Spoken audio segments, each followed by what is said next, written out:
Hello बच्चों, कैसे हो? आशा करता हूं कि बहुत ही अच्छे होंगे। तो प्यारे बच्चों, आज की क्लास में हम क्लास 10th केमिस्ट्री की शुरुआत करने वाले हैं। और क्लास 10th में बिल्कुल शुरुआत से एकदम बेसिक से शुरू करेंगे, पहले चैप्टर से। पहले हम रासायनिक अभिक्रियाएं एवं समीकरणों के बारे में जानकारी लेंगे कि रासायनिक अभिक्रियाएं क्या होती हैं। जब रासायनिक अभिक्रियाएं हमारी खत्म हो जाएंगी, उसके बाद रासायनिक समीकरण के बारे में। तो आइए शुरुआत करते हैं सबसे पहले क्लास 10th केमिस्ट्री की। और केमिस्ट्री को समझने से पहले हम पहले ये समझें कि केमिस्ट्री होती क्या है, रसायन विज्ञान हम कहते किसे हैं, है क्या आखिर में रसायन विज्ञान। तो प्यारे बच्चों, केमिस्ट्री जो शब्द है, केमिस्ट्री शब्द की उत्पत्ति कीमिया वर्ड से हुई थी। किससे हुई थी बच्चों? कीमिया वर्ड से। कीमिया वर्ड से ही तुम्हारा केमिस्ट्री शब्द बना है। अब बात करेंगे कि केमिस्ट्री होता क्या है, इसके बारे में। तो आइए इसको लिखते हैं। रसायन विज्ञान बोलते हैं इसको। क्या बोलते हैं? रसायन विज्ञान। और इसको इंग्लिश में बोलते हैं हम बच्चों केमिकल साइंस या केमिस्ट्री। केमिस्ट्री। तो ये केमिस्ट्री होती क्या है? रसायन विज्ञान की परिभाषा आखिर में है क्या? देखिए, रसायन विज्ञान विज्ञान की वह शाखा होती है जिसके अंतर्गत किसी पदार्थ की संरचना, संगठन, गुण एवं होने वाले परिवर्तनों और उपयोगों का अध्ययन किया जाता है। अब बच्चों, परिवर्तन में भौतिक परिवर्तन और रासायनिक परिवर्तन दोनों चीजें आ जाती हैं। और गुणों में उसके भौतिक गुण और रासायनिक गुण दोनों गुण आ जाते हैं। तो समझ में आया डेफिनेशन? रसायन विज्ञान विज्ञान की वह शाखा है जिसके अंतर्गत किसी पदार्थ की संरचना, संगठन, गुण एवं होने वाले परिवर्तनों और उपयोगों का अध्ययन किया जाता है। अब बात आती है कि इसमें एक शब्द और आया, पदार्थ। तो पदार्थ के बारे में प्यारे बच्चों तुमने पढ़ा होगा कक्षा 9th में। यानी इस संसार की प्रत्येक वस्तु पदार्थ है। Everything is matter in this world accept energy. ऊर्जा को छोड़ करके जो भी कुछ है संसार में, वो सब कुछ क्या है बच्चों? पदार्थ है। और एक बात और कहूंगा बच्चों, कोई भी वीडियो को काट काट के ना देखें, वीडियो को एक तरफ से देखें, जिससे कि पूरी क्लास को आप बहुत अच्छे से समझ पाए। ठीक है बच्चों? तो पदार्थ क्या होता है? पदार्थ, इस संसार की प्रत्येक वस्तु क्या है? पदार्थ है। जैसे ये चौक है मेरे हाथ में, ये चौक भी क्या है? पदार्थ है। पानी क्या है? पदार्थ है। हवा क्या है? पदार्थ है। यानी हमें जो भी दिखता है, जिसमें द्रव्यमान होता है और जिसका अनुभव हम अपने ज्ञानेंद्रिय द्वारा प्रत्यक्ष और अप्रत्यक्ष रूप से कर सकते हैं, वो सारी वस्तु क्या कहलाती है बच्चों? पदार्थ कहलाती है। तो ये सब तुमने कक्षा 9th में पढ़ा होगा। तो इसकी परिभाषा लिखते हैं। रसायन विज्ञान विज्ञान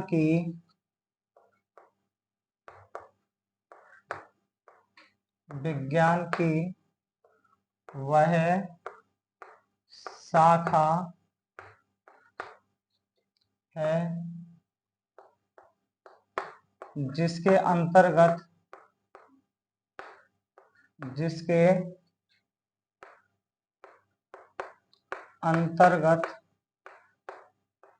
किसी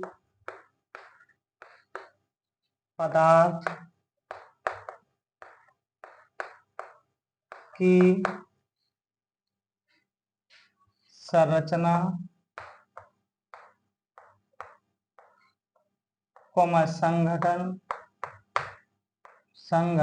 संगठन, गुण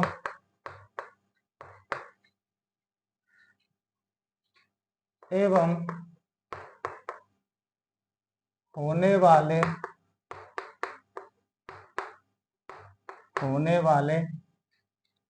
परिवर्तनों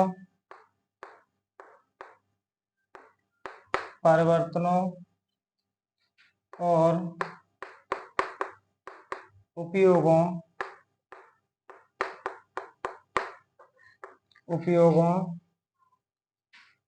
का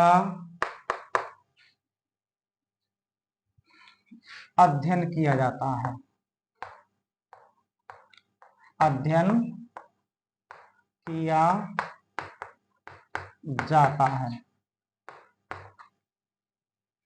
तो रसायन विज्ञान क्या है बच्चों? रसायन विज्ञान विज्ञान की वह शाखा है जिसके अंतर्गत किसी पदार्थ की संरचना, संगठन, गुण एवं होने वाले परिवर्तनों और उपयोगों का अध्ययन किया जाता है। इसके बाद हम बात करते हैं कि रसायन विज्ञान को आगे बढ़ाने के लिए किन किन साइंटिस्टों का योगदान रहा। तो रसायन विज्ञान को आगे बढ़ाने के लिए बच्चों बहुत सारे साइंटिस्टों का योगदान रहा है और उसमें से किसी एक को फादर ऑफ केमिस्ट्री के नाम से जाना जाता है। Father of chemistry. और फादर ऑफ केमिस्ट्री के नाम से किसको जाना जाता है? एंटोनी लेवोसिए को। एंटोनी लेवोसिए। ये इन्होंने केमिस्ट्री के फील्ड में कुछ अलग हटके ही कार्य किया था, इसलिए इनको एक विशेष उपाधि मिली, यानी केमिस्ट्री के जनक की। तो हम इसको भी लिखते हैं कि रसायन विज्ञान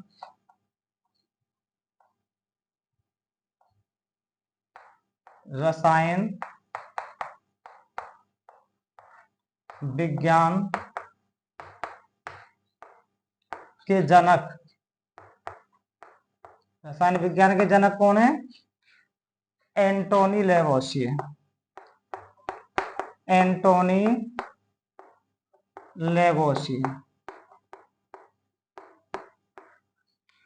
ठीक है बच्चों। लेकिन ऑर्गेनिक केमिस्ट्री की शुरुआत करने वाले थे वैज्ञानिक बर्जीलियस, इसलिए बर्जीलियस को ग्रैंड फादर ऑफ केमिस्ट्री के नाम से जाना जाता है, यानी केमिस्ट्री के पितामह। केमिस्ट्री के पितामह। अब वैसे तो तुमने कक्षा 9th में पढ़ा होगा परमाणु क्या होता है। परमाणु के बारे में थोड़ी सी जानकारी दे देते हैं। परमाणु को इंग्लिश में एटम कहते हैं बच्चों। परमाणु को इंग्लिश में क्या कहते हैं? एटम कहते हैं। तो परमाणु क्या होता है? बहुत ही सूक्ष्म कण होता है। परमाणु क्या होता है? बहुत ही सूक्ष्म कण होता है। जैसे मैंने इस चौक को उंगलियों से पकड़ा, अब उंगलियों पे जो पार्टिकल चिपक गए, इसमें से भी कोई ऐसा पार्टिकल्स होगा जिसको हम अपनी नग्न आंखों से नहीं देख पा रहे होंगे, वही पार्टिकल्स क्या होगा? एटम होगा। ऐसा सब कुछ तुम लोगों ने पढ़ा होगा कि परमाणु के बारे में सबसे पहले महर्षि कणाद ने बताया था और महर्षि कणाद के बाद वैज्ञानिक जॉन डाल्टन ने बताया था।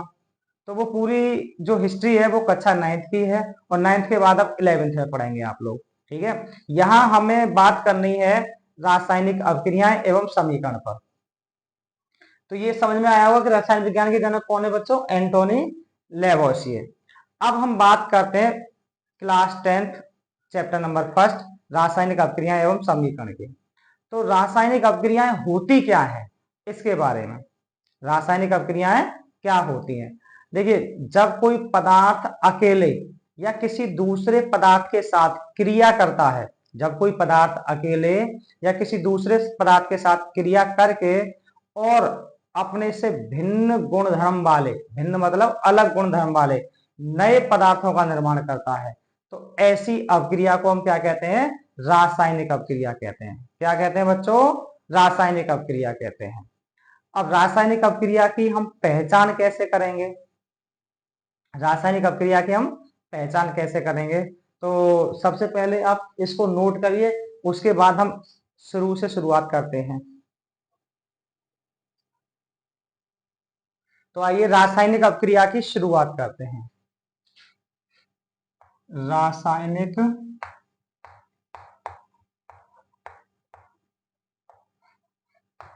अभिक्रिया।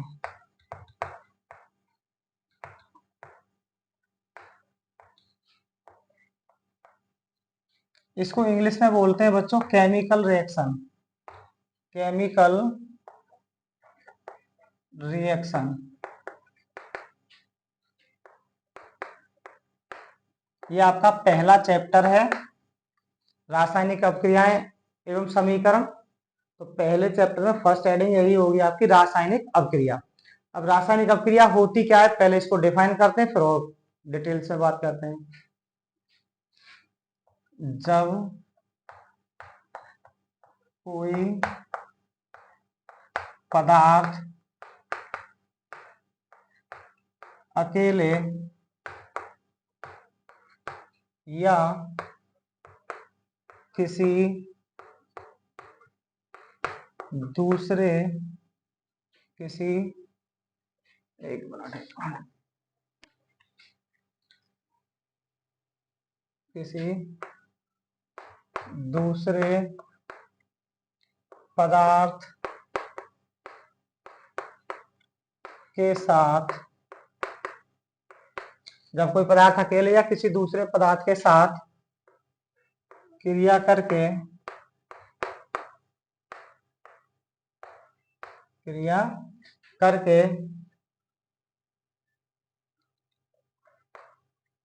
भिन्न भिन्न गुणधर्म वाले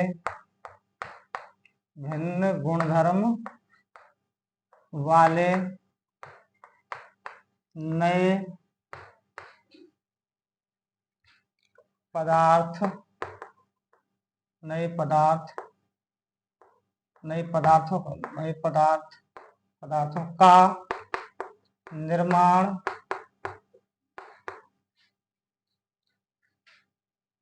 करता है, तो इसे रासायनिक अपक्रिया कहते हैं। तो इसे रासायनिक अपक्रिया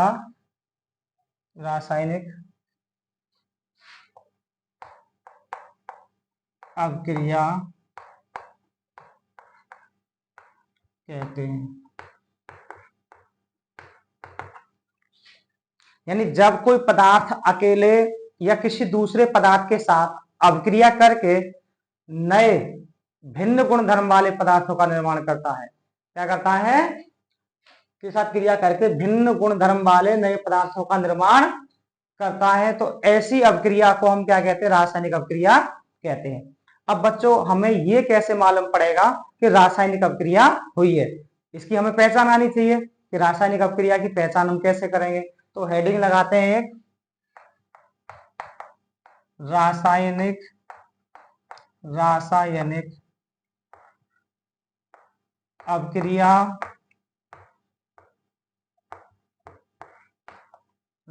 अपक्रिया की पहचान। इसे बच्चों इंग्लिश में बोलते हैं identification of chemical reactions. Identification of chemical reaction.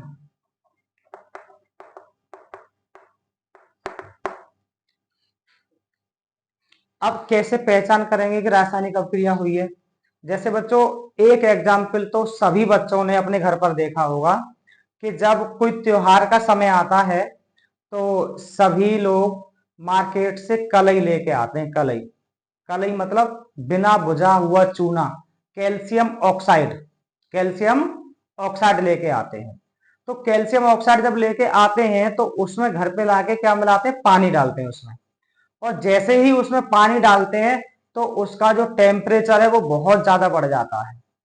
और जब टेम्परेचर उसका बढ़ जाता है तो इससे हमारी क्या पहचान हो रही है कि रासायनिक अपक्रिया हुई है। रासायनिक अपक्रिया की पहचान क्या क्या है बच्चों, या तो हम कोई भी पदार्थ आपस में मिला रहे हैं, जब दो या दो से अधिक पदार्थों को आपस में मिला रहे हैं, या अकेला कोई पदार्थ है तो या तो अवच्छेद बन जाए तो हम बता सकते हैं कि रासायनिक अपक्रिया हुई है, या फिर ताप में परिवर्तन आ जाए।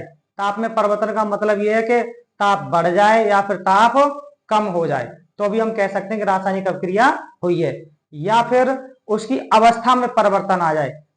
अवस्था जानते ही होंगे, ठोस द्रव जो गैस होती है, इनमें अवस्था में किसी में भी परिवर्तन आ जाए तो भी हम कह सकते हैं कि रासायनिक अभिक्रिया हुई है। यानी देखो, या फिर रंग में परिवर्तन आ जाए, रंग में परिवर्तन आ जाए तो भी रासायनिक अभिक्रिया हुई है, या फिर कोई गैस निकलने लगे, अगर गैस निकलने लगती है तो भी रासायनिक अभिक्रिया होगी। तो ये सारी पहचान है, इतनी सारी आइडेंटिफिकेशन है रिएक्शंस को होने की। तो इनमें से अगर कोई भी पहचान हमें मिलती है किसी भी रिएक्शंस में तो हम कह सकते हैं कि रासायनिक अभिक्रिया हुई है। तो हम यहां लिख सकते हैं नंबर 1, या तो अवक्षेप बन जाए, अवक्षेप का बनना, या फिर ताप में परिवर्तन हो जाए, ताप में परिवर्तन, और या फिर जो है गैस का निकलना, या फिर गैस निकलने लगे, गैस का निकलना, या फिर अवस्था में परिवर्तन आ जाए, अवस्था में परिवर्तन, और या फिर रंग में परिवर्तन आ जाए। ये सभी आइडेंटिफिकेशन है केमिकल रिएक्शंस को पहचानने की, मतलब इनके द्वारा हम बता सकते हैं कि रासायनिक अभिक्रिया हुई है या नहीं हुई है। एक चीज और, हम क्या पढ़ रहे हैं बच्चों, रासायनिक विज्ञान पढ़ रहे हैं। क्या पढ़ रहे हैं, रासायनिक विज्ञान पढ़ रहे हैं, केमिस्ट्री पढ़ रहे हैं। तो जब रसायन विज्ञान हम पढ़ रहे हैं तो हमें रासायनिक परिवर्तन भी आना चाहिए बच्चों। क्या आना चाहिए, रासायनिक परिवर्तन। भाई रासायनिक परिवर्तन हुआ होगा तभी हम कह सकते हैं कि रासायनिक अभिक्रिया हुई है, और रासायनिक परिवर्तन हुआ नहीं होगा तो हम कैसे कह सकते हैं। तो जो अब बात आती है कि रासायनिक परिवर्तन होता क्या है, जब कोई देखो अवकारक, जब कोई अवकारक उत्पाद में बदल जाए और पुनः अपनी अवस्था में नहीं आ पाए, तो इस प्रकार जो परिवर्तन होता है उसे हम रासायनिक परिवर्तन कहते हैं। जैसे दूध से दही बनना, दूध से दही बनना, दूध से दही बन सकती है लेकिन दही से दूध नहीं बन सकता, तो ये क्या हुआ, एक रासायनिक परिवर्तन हुआ। एक किण्वन, फर्मेंटेशन जैसे बोलते हैं, तो वो भी क्या है, एक रासायनिक परिवर्तन है। जलती हुई आग में घी डाल रहे हैं हम तो वो भी वाष्प बन के उड़ जाएगा, ये भी एक रासायनिक परिवर्तन है। कागज का जलना, ये भी एक रासायनिक परिवर्तन है। तो बच्चों रसायन विज्ञान पढ़ते हैं तो रासायनिक परिवर्तन हमें जरूर आना चाहिए। तो इससे हम क्या बता सकते हैं कि रासायनिक अभिक्रिया हुई है या नहीं हुई है, ये पहचान है बच्चों। अब बात करते हैं कि देखिए रासायनिक अभिक्रिया में पदार्थ भाग भी लेते हैं और रासायनिक अभिक्रिया के फलस्वरूप पदार्थ बनते भी हैं। तो जो पदार्थ रासायनिक अभिक्रिया में भाग लेते हैं उनको हम क्या कहते हैं, और जो पदार्थ रासायनिक अभिक्रिया के फलस्वरूप बनते हैं उनको क्या कहते हैं। देखिए जो पदार्थ रासायनिक अभिक्रिया में भाग लेते हैं उनको बोलते हैं बच्चों अभिकारक। क्या बोलते हैं, अभिकारक। रिएक्टेंट्स, इंग्लिश में क्या बोलते हैं, रिएक्टेंट्स। और अब बात करते हैं उत्पाद, यानी वे पदार्थ जो रासायनिक अभिक्रिया के दौरान बनते हैं, रासायनिक अभिक्रिया के फलस्वरूप बनते हैं, वो कहलाते हैं उत्पाद, प्रोडक्ट कहलाते हैं। तो आइए थोड़ी सी जानकारी इनके बारे में भी लेते हैं। ये इसको मैं यहां पे लिख रहा हूं, अभिकारक। क्या है बच्चों, अभिकारक। आप लोगों को तो अपनी नोटबुक में पहले ये लिखना है, उसके बाद ये लिखना है, और इसके नीचे इसको लिखना है। ये अभिकारक जो है इसके नीचे लिखना है, ठीक है ना। अभिकारक, इसको इंग्लिश में बोलते हैं बच्चों रिएक्टेंट, रिएक्टेंट। यानी वे पदार्थ जो रासायनिक अभिक्रिया में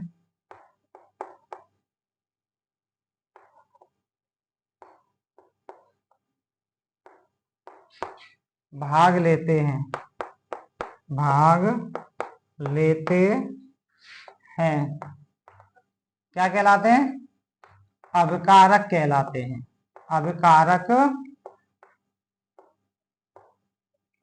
कहलाते हैं। और अब बात करते हैं उत्पाद की बच्चों। उत्पाद, इसको इंग्लिश में बोलते हैं प्रोडक्ट। क्या बोलते हैं? प्रोडक्ट। तो प्रोडक्ट क्या होता है? वे पदार्थ जो किसी रासायनिक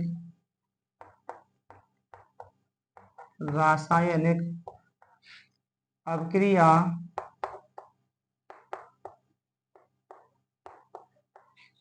के दौरान बनते हैं क्या कहलाते हैं? उत्पाद कहलाते हैं। उत्पाद कहलाते हैं। अब इसको एग्जाम्पल के थ्रू समझते हैं बच्चों। जैसे A प्लस बी, ये दो पदार्थ हैं और इन्होंने रासायनिक अभिक्रिया करके आपस में क्या बना दिया? C प्लस डी बना दिया बच्चों। तो ये दोनों के दोनों क्या हैं? हमारे अवकारक हैं। क्या है बच्चों? अभिकारक। ये दोनों क्या हैं? अवकारक, क्योंकि ये रासायनिक अभिक्रिया में भाग ले रहे हैं, तो ये दोनों क्या हो गए? अवकारक। और ये दोनों पदार्थ रासायनिक अभिक्रिया के फलस्वरूप बन रहे हैं, तो इनको कहेंगे बच्चों उत्पाद। इनको कहेंगे उत्पाद। तो आशा करता हूं कि जो जानकारी मैंने दी है वो आप सभी लोगों को बहुत अच्छे से समझ में आया होगा। और यदि समझने में किसी को समस्या हो रही है तो एक बार वीडियो को पुनः देखें, जिससे कि बहुत ही अच्छे से समझ में आ जाए। तो पहले इसको अपनी कॉपी पर नोट करिए, उसके बाद आगे। तो बच्चों अभी हमने समझा कि अवकारक क्या होता है और उत्पाद क्या होता है। अभी एक दो एग्जाम्पल और समझते हैं। जैसे ये H2 प्लस Cl2 दोनों गैसें हैं। अगर ये दोनों आपस में रिएक्शंस करती हैं, ये भी दोनों, ये भी गैस है और ये भी क्या है बच्चों? गैस है। जब ये दोनों आपस में रिएक्शन करती हैं तो 2 टाइम्स HCl गैस बनता है। क्या बनता है? HCl gas. अब यहां देखो, ये H2 और Cl2 दोनों अभिक्रिया में क्या कर रहे हैं? भाग ले रहे हैं। दोनों अभिक्रिया में भाग ले रहे हैं, और जब ये दोनों भाग ले रहे हैं तो दोनों के दोनों क्या हो गए बच्चों? अभिकारक हो गए। क्या हो गए? दोनों अभिकारक। और ये क्या हो गया बच्चों? उत्पाद हो गया, प्रोडक्ट हो गया। ये क्या हो गया? प्रोडक्ट। ऐसे एक एग्जाम्पल और ले सकते हो, यानी H2 plus I2 arrow 2 times HI बनता है, 2 टाइम्स HI। तो अभी ये दोनों भाग ले रहे हैं, तो ये दोनों क्या हो गए? अभिकारक हो गए। दोनों क्या हो गए बच्चों? अभिकारक। ये जरूरी नहीं है कि दो ही पदार्थ भाग लेंगे, हो सकता है अकेला भी हो सकता है, या हो सकता है 3 पदार्थ भी हो सकते हैं। तो जितने भी भाग लेंगे, एक हो चाहे 2 हो चाहे 3 हो, जितने भाग लेंगे वो सभी क्या कहलाएंगे? अवकारक कहलाएंगे। और बाद में जितने भी बनेंगे, एक बने चाहे 2 बने चाहे 4 बने, वो सभी क्या होंगे? उत्पाद होंगे। तो ये क्या है? आपका उत्पाद है। ये आपका उत्पाद है। ठीक है बच्चों। अब बात करते हैं कि रासायनिक अभिक्रियाओं की पहचान हमने पढ़ ली। फिर अब बात करें रासायनिक अभिक्रियाएं कितने प्रकार की होती हैं। तो हेडिंग लगाएंगे रासायनिक अभिक्रियाओं, रासायनिक अभिक्रियाओं के प्रकार। रासायनिक अभिक्रियाओं के प्रकार, इसको इंग्लिश में बोलते हैं हम टाइप्स ऑफ केमिकल रिएक्शंस।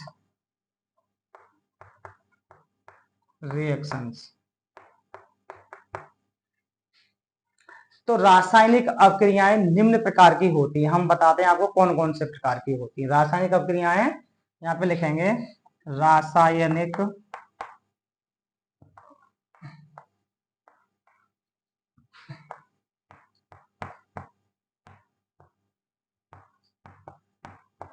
अभिक्रियाएं निम्न प्रकार की होती है। अब निम्न प्रकार की कौन कौन सी होती है, इनको बच्चों हम यहां पे लिखते हैं। ठीक है, नंबर पहली है आपकी संयोजन अभिक्रिया। कौन सी है बच्चों, संयोजन अभिक्रिया।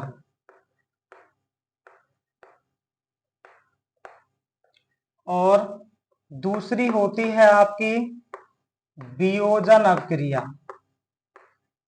वियोजन अभिक्रिया। तीसरी होती है आपकी ऊष्माक्षेपी अभिक्रिया।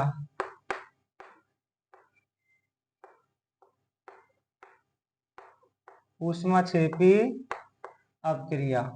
और चौथा प्रकार है ऊष्मा शोषी अभिक्रिया।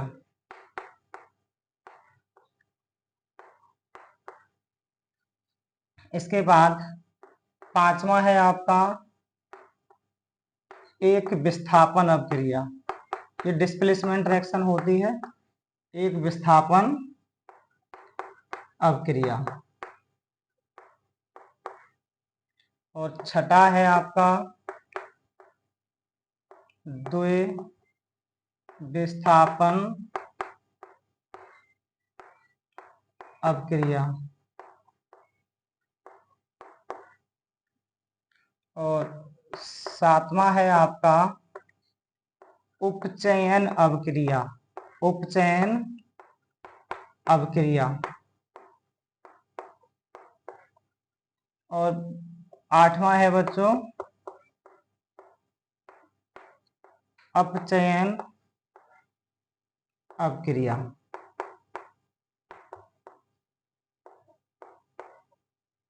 और नौवां है रेडॉक्स अभिक्रिया। रेडॉक्स अभिक्रिया।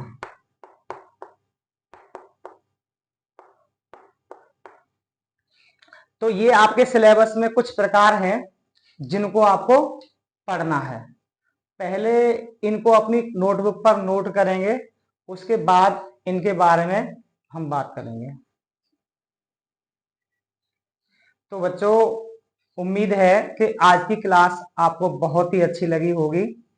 और ये जो हमने रासायनिक अभिक्रियाओं के प्रकार लिखे हैं, इन सभी को हम लेक्चर नंबर 2 में कवर करेंगे। तो हमारा लेक्चर नंबर 2 बिल्कुल भी देखना ना भूलें, क्योंकि लेक्चर 2 में ये सारी रासायनिक अभिक्रियाओं को हम अलग अलग बहुत ही अच्छे से विद एग्जाम्पल्स डिटेल्स में पढ़ाने वाले हैं। तो इसलिए हमारे लेक्चर नंबर 2 का इंतजार करिए। और आप सभी लोग हमारे चैनल पर यदि नए हैं तो हमारे चैनल को सबसे पहले सब्सक्राइब कीजिए, जिससे कि हमारी आगे आने वाली सभी वीडियो सबसे पहले आपके पास पहुंचे। और बेल आइकन पर ऑल वाले नोटिफिकेशन को जरूर दबाएं। और यदि हमारी क्लास आपको अच्छी लगी हो तो अपने दोस्तों के साथ इसको शेयर करें और कमेंट करें, और कमेंट करके ये बताएं कि हमारी क्लास आपको कैसी लगी। अगर अच्छी लगी हो तो अपने सभी दोस्तों के साथ शेयर जरूर करें बच्चों। हम आपका कोर्स समय से, बहुत ही समय से पूरा करा देंगे। अगर आप लोगों ने हमारा साथ दिया तो हम आपकी बोर्ड एग्जाम्स की तैयारी बहुत ही जबरदस्त तरीके से कराएंगे। तो thank you for watching this video.